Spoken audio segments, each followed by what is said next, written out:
Well, Saudi Arabia is threatening to sell off nearly $1 trillion in U.S. assets if Congress passes a bill that allows their country to be held liable in the September 11th attacks. What's the story really about, and is this threat even real? This is a reality check you won't see anywhere else. Well, Saudi Arabia has warned the Obama administration and members of Congress that it will sell off some $750 billion in U.S. Treasury bonds if Congress passes a bill that would allow Saudi officials to be held legally responsible for the 9/11 attacks. The Saudi foreign minister claims that the kingdom would be forced to sell up to $750 billion in those Treasury securities and other assets before the United States could freeze those assets in American courts. So what are the Saudis even concerned about? Well, it's actually one section of a report from the 9/11 report called the 28 pages. 28 pages that have been classified, and yet according to members of Congress in both parties and the heads of the 9/11 Commission, those 28 pages, if released to the public, will completely change everything you think you know about the 9/11 attacks. In one of those redacted sections of the 28 pages are the transfer of some $130,000 from then Saudi ambassador Prince Bandar's family checking account to one of the hijackers' Saudi handlers in San Diego.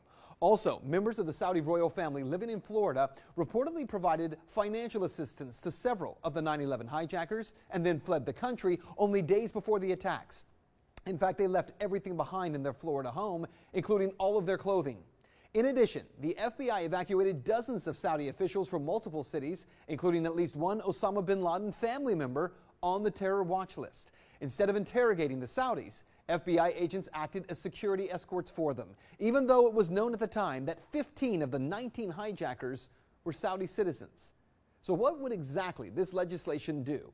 Well, according to the New York Times, the Senate bill is intended to make clear that the immunity given to foreign nations under the law should not apply in cases where nations are found culpable for terrorist attacks that kill Americans on United States soil.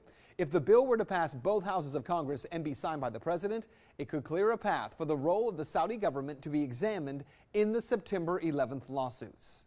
Well, so far, the Obama administration has been lobbying to block the passage of this law, including warning that its passage would threaten the lives of Americans overseas. But the truth? In the last 2 decades, millions of Americans have come to realize that the American relationship with Saudi Arabia is beyond troubling. So what you need to know is that the Saudis are panicking. But could they really sell off $750 billion in U.S. assets? Honestly, that's not very likely. Could they really harm the U.S. economy? Yes, they absolutely could. And do the Saudis protect the U.S. dollar in OPEC as the currency that all oil was bought and sold in? It's called the petrodollar. That's also absolutely true. Changing that could collapse much of our economy. But the bottom line here, for too long, the United States has been in a relationship with the Saudis that is beyond troubling. And the facts here, this relationship, as it stands, will eventually have to end.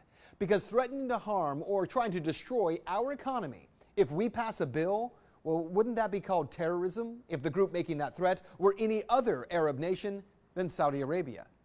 That's a reality check. Let's talk about that tonight on Twitter.